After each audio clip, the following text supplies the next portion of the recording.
Ya. Di situ dijelaskan bahwa eh, logika itu adalah suatu ilmu atau suatu pengetahuan, di mana logika itu berasal dari bahasa logos, dari bahasa Yunani. Ya. Nah, ilmu atau pengetahuan. Pengetahuan itu maksudnya sesuatu yang bisa kita terima. Sesuatu yang diyakini kebenarannya, yang valid, dan tidak bertentangan. Itu intinya. Itu yang dimaksud dengan pengetahuan tadi atau logika tadi. Jadi sesuatu yang diterima oleh apa? Sesuatu yang dapat diterima oleh akal sehat manusia. Itu tadi ya. Uh, jadi pengetahuan itu sudah ada sejak zaman dahulu kala. Kenapa? Karena pada dasarnya fitrah manusia itu memiliki rasa ingin tahu, ya, memiliki rasa ingin tahu. Jadi karena manusia ingin tahu, maka dia mencari kebenaran itu tadi. Disitulah dinamakan penalaran. Penalaran itu dalam artian sifat keingintahuan manusia, ya kan? Di mana manusia itu berusaha untuk mencari kebenaran yang terjadi. Pada saat pengetahuan yang dia peroleh diterima oleh akal sehat dia, itulah dinamakan, dikatakan tadi, logika, ya kan? Jadi logika sama dengan ilmu, ilmu sama dengan pengetahuan. Itu tadi. Jadi sudah ada sejak zaman dahulu kala. Nah, algoritma itu, kalau Anda memahami algoritma itu ada 3 bahasan. Yang pertama, algoritma itu susunan langkah logis. Nah, logis ini tadi ya tadi masuk akal. Susunan langkah logis yang tersusun secara sistematis. Jadi yang pertama, susunan langkah logis. Logis itu apa? Sesuatu yang masuk akal tadi. Kemudian pernyataan kedua tadi tersusun secara sistematis. Sistematis itu apa? Sistematis itu dia sudah kita buat uraiannya dari yang pertama, kedua, ketiga, keempat. Tersistem maksudnya. Ya, tersistem artinya sengaja kita buat. Itulah dinamakan sistematis. Dibuat, dibentuk, disusun. Itu tadi ya. Kemudian bertujuan untuk menyelesaikan suatu masalah. Jadi algoritma itu bertujuan untuk menyelesaikan suatu masalah. Contoh, dulu kala bank itu, ya, dulu kala di bank-bank itu, kalau ngantri itu kan betapa repotnya, ya kan? Apalagi bangsa Indonesia yang nggak mau diatur. Jadi pada saat mau ke bank itu antrinya itu ampun sekali. Mana yang lebih dulu, mana yang lebih apa, itu agak susah. Sehingga apa? Bank itu membuat sebuah sistem antrian. Ya, jadi karena antrian yang sebelumnya itu tidak baik, maka bank itu membuat sebuah sistem antrian. Jadi nasabah datang mengambil tiket antri. Kemudian apa? Dia duduk menunggu panggilan. Itu langkah-langkahnya. Jadi pada saat Anda mau datang ke bank, masuk ke bank, ambil antrian, duduk, dan tunggu giliran dipanggil. Itu algoritma pada saat kita mau berhubungan dengan kasir di bank atau dengan teller di bank atau dengan customer service. Namun saat ini semakin banyak nasabah, maka bank itu semakin ribet melayani nasabah. Ya kan? Pada saat nasabah mau setor tunai, begitu ribetnya, padahal untuk itu dilakukanlah pengembangan sistemnya. Pengembangan sistemnya apa? Dibuatlah sistem setor tunai. Jadi dibuat setor tunai pada suatu mesin ATM. Ya, mesin ATM itu diletakkan di pusat ruangan ATM. Ya, di situ diletakkanlah mesin ATM-nya. Mesin ATM ini ya tentu ada algoritma di dalam penggunaannya gitu, langkah-langkah penggunaannya. Secara garis besar sama dengan tarik tunai, dan di situ dibuatkan juga setor tunai. Ya, ini tadi. Jadi adanya mesin ATM setor tunai itu bertujuan untuk apa? Mengatasi kendala yang ada di bank sebelumnya tentang antrian. Itulah tadi. Jadi algoritma itu tadi yang susunan langkah-langkah logis, ya, susunan langkah-langkah logis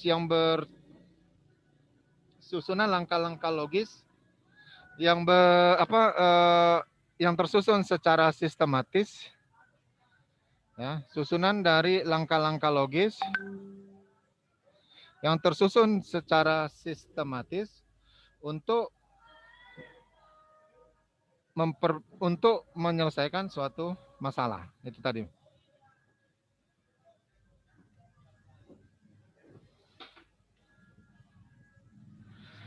Ya. Nah, itulah dari algoritma tadi ya. Jadi Anda memahaminya tadi dengan 3 pengertian tadi ya.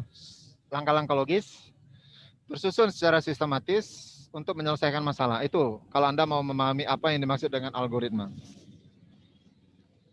Oke, selanjutnya. Di video pembelajaran saya sudah contohkan algoritma untuk memindahkan gelas yang isinya kopi ke gelas yang isinya teh. Itu kan ada langkah-langkahnya ya. Ada algoritmanya. Jadi Anda kan sudah bisa melihat bagaimana langkah-langkahnya. Nah, yang di mana ke algoritmanya? Algoritmanya itu yang tadi pertama. Siapkan gelas cadangan X. Yang kedua, pindahkan isi gelas teh ke gelas X. Yang ketiga, pindahkan isi gelas kopi ke gelas teh. Yang keempat, pindahkan isi gelas X ke gelas kopi. Jadi algoritma itu tadi yang tadi langkah-langkahnya itu tadi. Itu tadi maksudnya. Nah, di apa? Di soal kan ada itu. Buatlah algoritma untuk menelpon, ya. Algoritma untuk menelpon. Nah, bagaimana algoritma untuk menelpon? Buka aktifkan handphonenya. Misalnya handphonenya itu dalam keadaan terlock, berarti kita harus aktifkan. Aktif. Itu maksudnya aktifkan handphonenya. Ya kan? Kemudian apa? Tekan tombol dial. Nah, tombol ini. Jadi ditekan. Ya kan? Muncullah dia tulisan angka-angka. Baru kita tekan nomor yang dituju. Jadi apa yang pertama tadi? Aktifkan handphone. Ya kan? Nggak ada yang bertanya, Pak, mengaktifkan handphone apakah harus dipegang? Nah, itu jangan ditanya lagi. Ya kan? Nah, itu jangan ditanya lagi gitu. Intinya aktifkan handphone gitu. Kemudian tekan tombol dial. Yang ketiga, tekan nomor yang dituju. Jadi nomor yang dituju. Nah, misalnya nomor yang 7. Kemudian apa? Tekan lagi tombol dial. Kemudian setelah ditekan tombol dial, lihat, dengarkan apakah ada nada sambung. Nah, jadi algoritma tadi yang langkah-langkah tadi itu. Itu tadi yang harus Anda pahami ya, yang terkait dengan soal. Jadi kembali lagi bahwa algoritma itu adalah susunan langkah-langkah logis. Ya, itu tadi. Sifat ciri-ciri algoritma. Algoritma itu ciri-cirinya yang pertama finiteness. Ya. Finiteness itu maksudnya keterbatasan. Nah, keterbatasan. Keterbatasan itu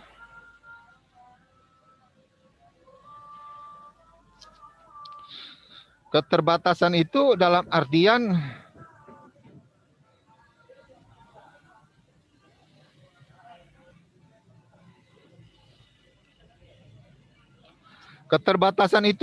artian bahwa algoritma itu harus berhenti setelah melakukan langkah-langkah tertentu.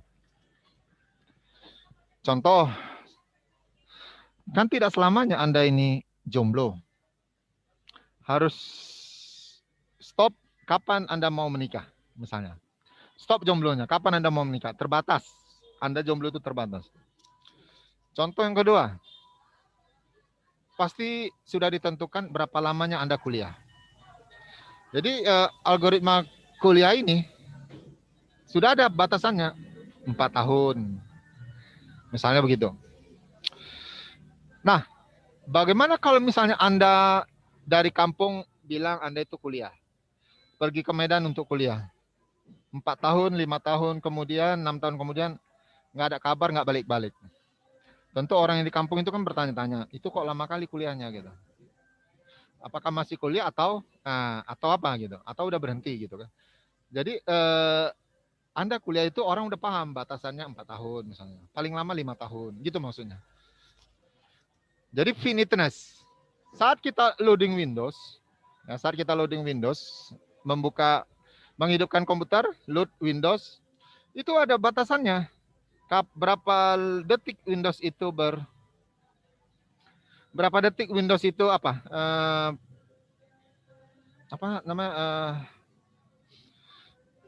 Loading, Pak. Bukan.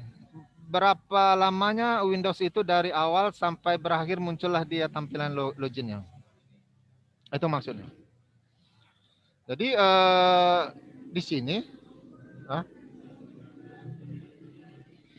ada ya, di sini ada batasan waktu gitu. Tentu Anda akan bertanya-tanya, kok lama banget ya Windows-nya loading. Nah, gitu. Kenapa? Ini punya kawan kemarin nggak sampai dia 5 detik udah masuk Windows loginnya gitu. Kok punya aku lambat ya? Nah, kan ada pertanyaan di situ. Itulah tadi ya. Jadi pertanyaan itu membuat Anda menjadi ingin tahu. Itulah namanya logika, penalaran, ingin tahu. Ya, artinya berkembang dengan penalaran Anda. Cari tahu kenapa dengan Windows di laptop saya kok lama banget loadingnya. Nah, seseorang yang tidak memiliki penalaran berarti dia tidak memiliki logika yang baik gitu. Ya. Ini tadi, seseorang yang tidak memiliki penalaran, tidak memiliki logika yang baik. Contoh, ya, kalian ke Budi Dharma, naik ke lantai 3. Di lantai 3 itu kan ada kursi tuh. Ya. Ada kursi, ada 3 orang mahasiswa duduk di situ, cerita-cerita. Pas Anda lewat, mereka ketawa. Pasti di dalam diri kalian itu ada pertanyaan, ngapain orang ini ketawa? Itulah manusia. Itulah manusia, ingin tahu.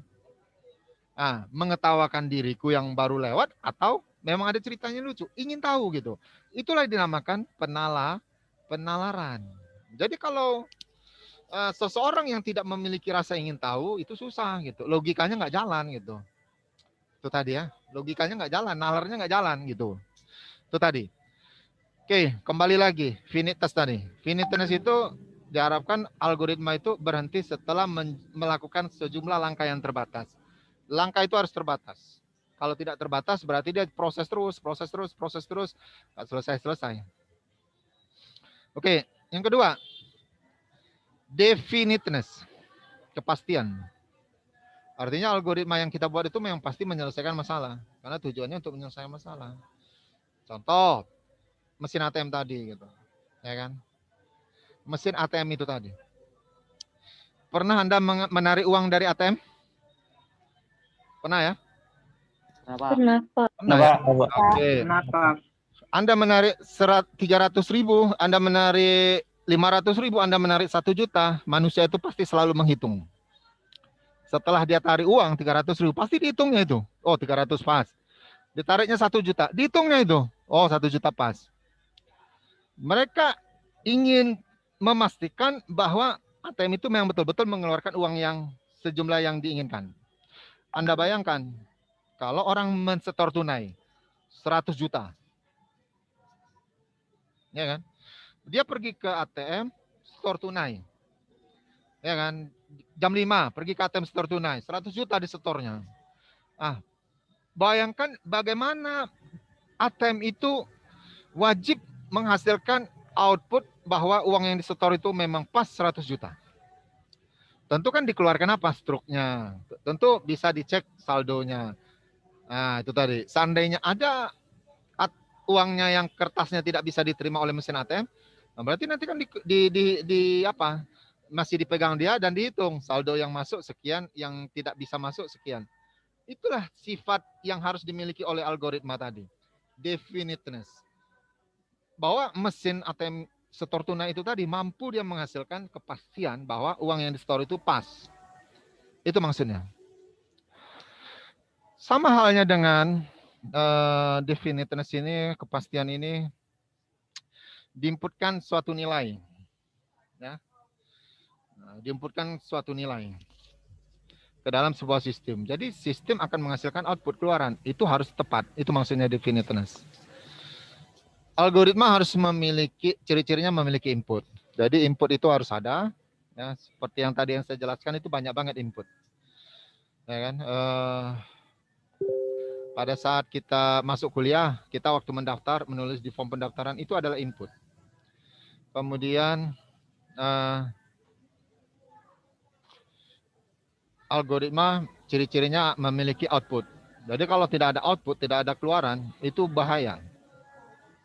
Bahaya. Bahaya di sini maksudnya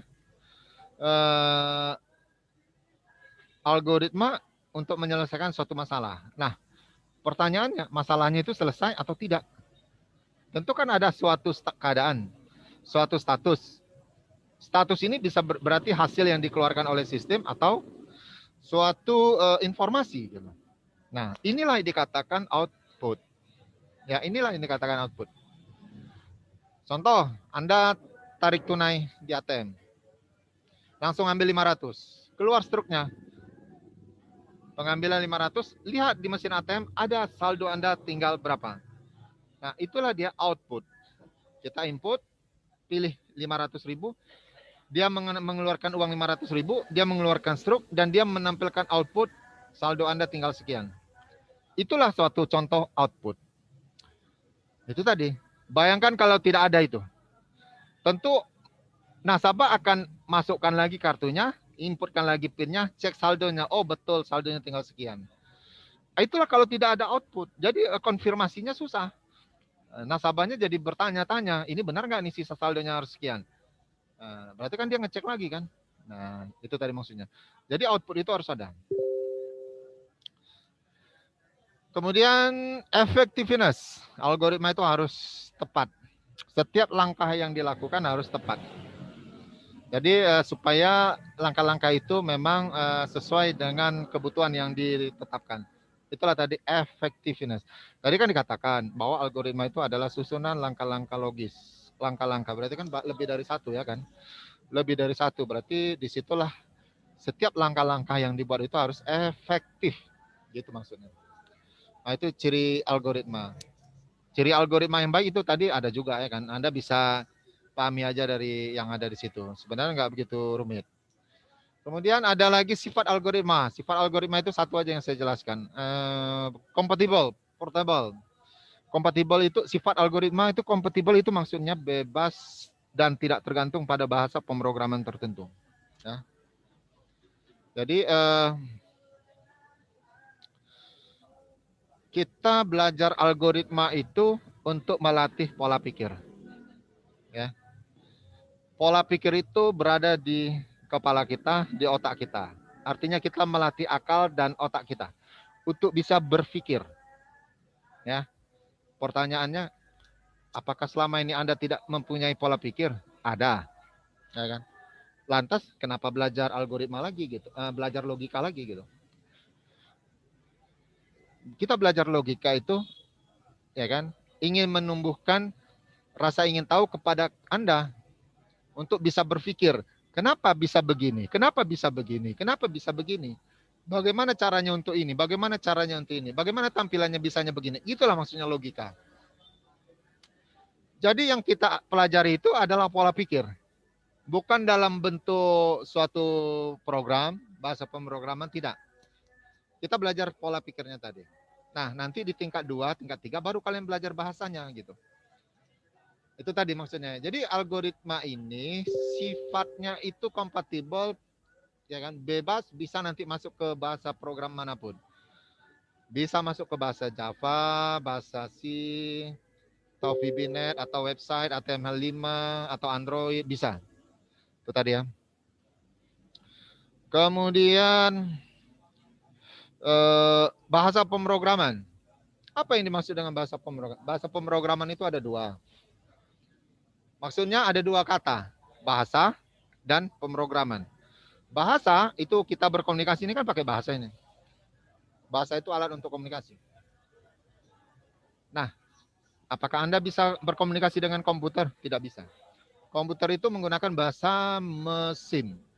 Bahasa mesin 0101. Nah, untuk supaya Anda bisa memahami bahasa komputer dan komputer bisa memahami bahasa manusia, maka itulah adanya bahasa pemrograman.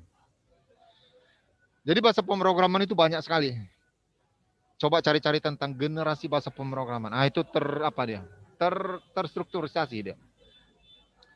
Kemudian pemrograman. Pemrograman itu kalau dipandang dengan arti sempit, artinya kita membuat program dalam waktu 1 jam, baru kita dapat hasilnya gini. Kita membuat program dalam waktu 1 hari hasilnya begini. Itu dalam arti sempit. Kalau dalam arti luas, kita buat program untuk website tentang apa? Penjualan. Dalam arti luas, nggak bisa sampai 1 hari aja, bisa sampai 2 bulan, 3 bulan gitu, atau bahkan lebih. Itu dalam arti luas, ya. Nah itu tadi ya. Jadi itu sekilas yang bisa saya sampaikan, ya. Karena di video pembelajaran saya juga udah saya jelaskan beberapa pemahaman tentang itu. Gitu. Ada yang mau Anda tanyakan? Silakan. Silakan, ada yang mau ditanyakan?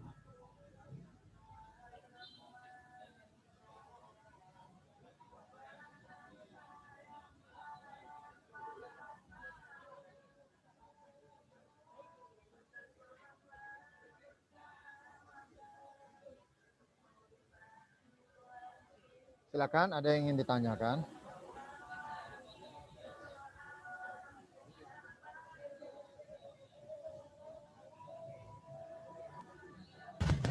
Pak, saya mau bertanya Pak, atas nama Giovanni Pasaribu.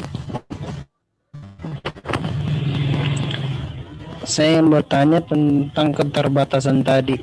Apa ciri-ciri algoritma dalam keterbatasan? Apabila keterbatasan dalam algoritma dinyatakan atau ada masalah, keterbatasannya bisa dikatakan tidak terdeteksi atau kita tidak tahu keterbatasannya itu sampai kapan. Oh, begitu Pak. Ya, keterbatasan itu suatu istilah, ya. Keterbatasan itu suatu istilah. Nah, terbatas dalam artian suatu proses itu butuh waktu. Nah, biasanya suatu waktu itu bisa kita lihat lumrahnya. Contoh, Anda makan, ya kan? Anda makan, ya Anda kan bisa melihat sendiri. Itu Giovanni makan berapa jam sih gitu. Nggak mungkin kita bilang jamnya ya kan. Nah, logikanya itu Giovanni makannya berapa menit dia gitu. 10 menit, 15 menit gitu. Jadi yang dimaksud keterbatasan di sini adalah suatu proses keadaan yang bisa kita lihat itu batas waktunya harusnya sekian menit. Nah, gitu. Atau sekian detik, atau sekian jam, gitu maksudnya. Apa maksudnya ya? Jadi kalau dia tidak terdeteksi, nah kalau dia tidak terdeteksi, yang maksud pernyataan Giovanni itu tadi, tidak terdeteksi, sebenarnya bukan tidak terdeteksi gitu. Tapi sistemnya itu sepertinya tidak terlihat ini akan berakhir atau tidak, itu maksudnya tidak terdeteksi. Nah kalau udah seperti itu udah berarti ada kesalahan. Nah ada kesalahan. Kita suruh, oh Ecok, tolong belikan minyak di depan. Anaknya si Ucok pergi beli minyak. Ya kan? Pergi beli minyak gitu. 5 menit, 10 menit gitu. Ya kan? 5 menit, 10 menit belum balik gitu. Rupanya si Ucok baliknya 1 jam kemudian gitu. Ya. Nah, pertanyaannya, pas saat si Ucok balik, pasti kan mamanya bertanya, kok lama kali, Cok? Kan begitu. kok lama kali cok gitu. Artinya apa? Mama orang tuanya mengetahui bahwa kalau beli minyak ke depan itu palingnya cuma 20 menit lah paling lama gitu. Si Ucoknya 1 jam gitu. Maksudnya kan? Mamanya bertanya kok lama kali cok. Berarti mamanya itu tahu batasan bagi si Ucok untuk beli minyak itu paling lama palingan 20 menit. Tapi kenapa si Ucoknya sampai 1 jam? Begitu dia tadi maksudnya. Jadi keterbatasan itu biasanya udah suatu hal yang lumrah yang diketahui tentang suatu proses. Itu tadi maksudnya. Yang lainnya ada yang mau ditanyakan?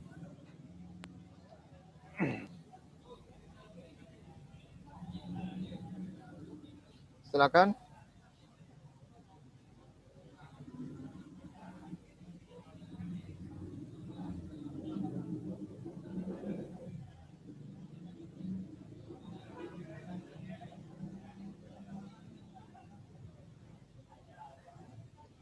Yang mana? Ada yang mau ditanyakan? Silakan.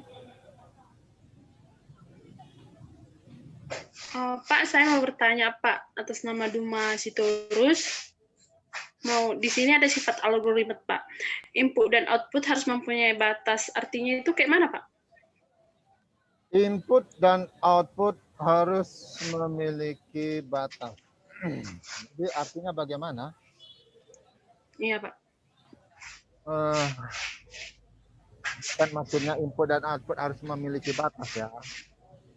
Keterbatasan itu suatu istilah yang wajib diketahui. Artinya gini, ciri-ciri algoritma harus memiliki input, ya kan? Harus memiliki input. Pada saat kalian datang ke ruangan ATM, kalian berhadapan dengan mesin ATM, kalian masukkan kartu, dia ada muncul input PIN. Nah, 1 detik, 2 detik, 3 detik, 4 detik, Anda tidak menginput. Apa yang terjadi? 1, bisa saja ATM mengeluarkan kartunya. Yang kedua, bisa saja ATM memakan kartunya. Itu input memiliki batasan. Kenapa? Lumrahnya seseorang udah memasukin kartu, PIN-nya itu ada 6 digit. Berapa sih dia menekannya? 1 detik, 2 detik, 3 detik, 4 detik, 5 detik, 6 detik. Jadi kalau suatu mesin ATM menerima input udah lebih dari 10 detik, kan ada suatu pertanyaan. Ini benar nggak yang memiliki kartu ini orang yang asli gitu. Maka itu sistem akan bisa mengantisipasi apakah kartunya dikeluarkan balik atau dimakan. Nah, itu maksudnya memiliki keterbatasan, baik dari input maupun output. Yang lainnya ada yang mau bertanya?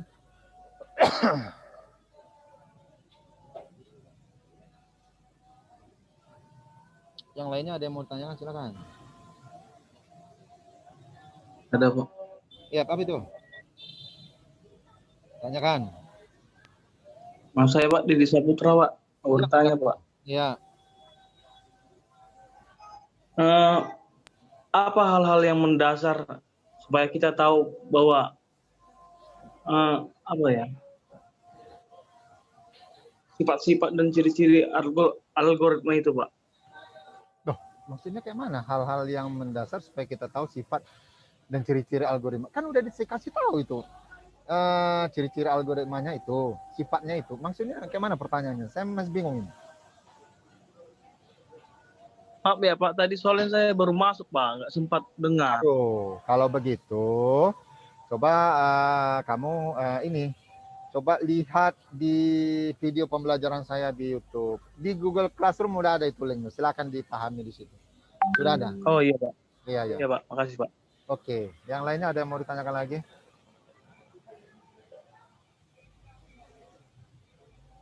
Silakan, ada yang mau ditanyakan lagi?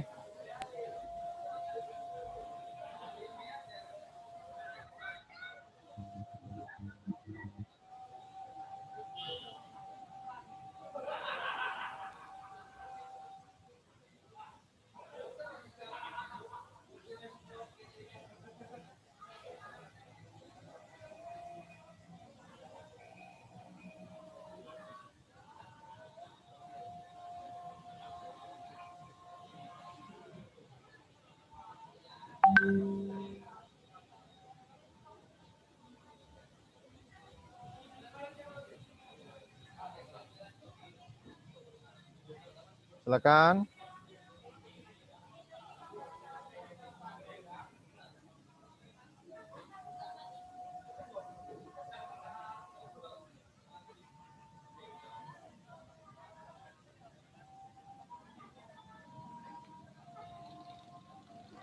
Silakan, ada yang mau ditanyakan? Tanyakan.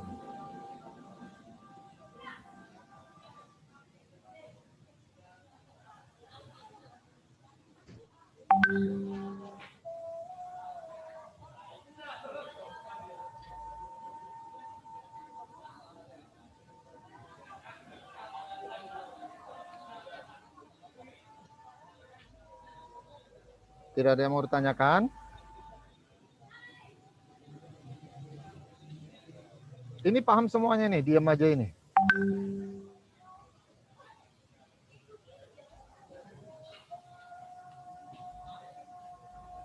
Halo, halo, halo. Ya Pak. Ya, tidak ada yang mau ditanyakan. Nah, tanyakan. Pak, diam semua orang itu Pak. Ah, kenapa? Bingung?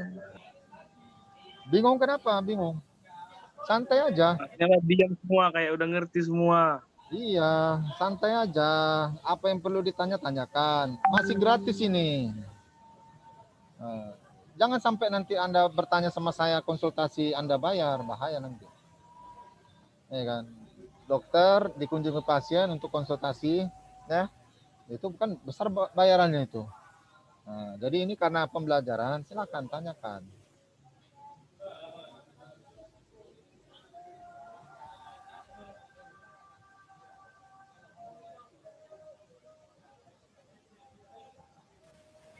Pak, saya Giovanni mau bertanya lagi, Pak.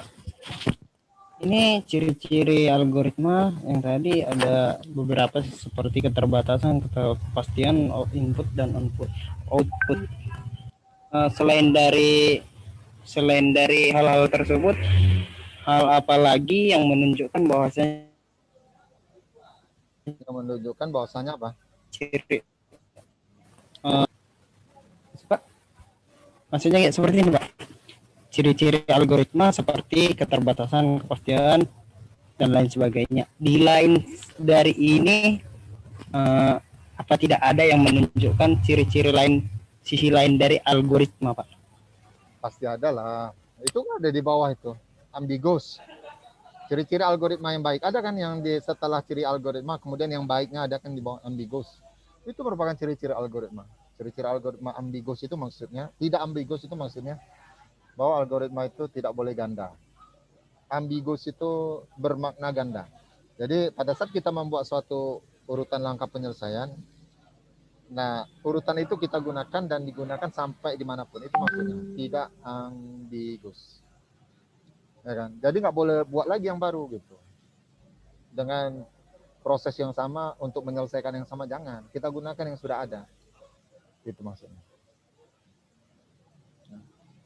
Terima kasih, Pak. Oke, yang lainnya.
Ya, silakan.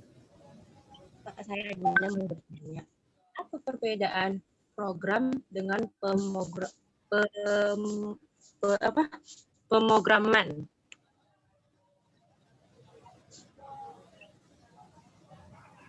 Tadi ya.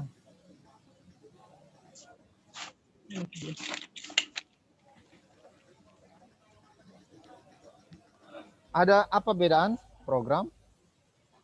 Pemrograman. dengan pemrograman. Iya. Nah, di apa kan ada disebutkan tadi. Program itu sekumpulan instruksi, ya, sekumpulan bahasa, kode, sintaks yang dapat dikenal oleh komputer untuk untuk menyelesaikan suatu proses pekerjaan tertentu. Pemrograman itu tahapan kita membuat program. Paham itu ya? Pemrograman itu istilahnya tahapan kita untuk membuat program-program tadi. Makanya itu tadi saya bilang, pemrograman dalam arti sempit, kita membuat program bisa 1 jam, 2 jam, bisa 1 hari. Kita membuat program dalam arti luas bisa 1 tahunan, bisa 3 bulanan, gitu maksudnya. Jadi pemrograman itu aktivitas untuk membuat program. Programnya itu adalah bahasa, instruksi, kode-kode yang dikenal oleh komputer. Bentar ya. Nah, kalau bahasa pemrograman ya itu tadi gitu. Tadi di apa kan ada?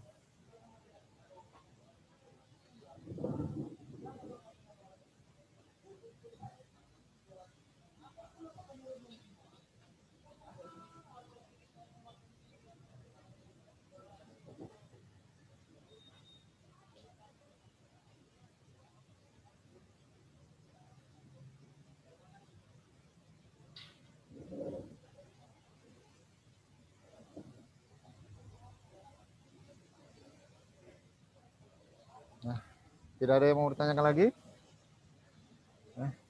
Baik ya, kalau tidak ada yang mau ditanyakan lagi, jadi saya harapkan dengan penjelasan saya yang beberapa menit ini tadi bisa Anda pahami ya.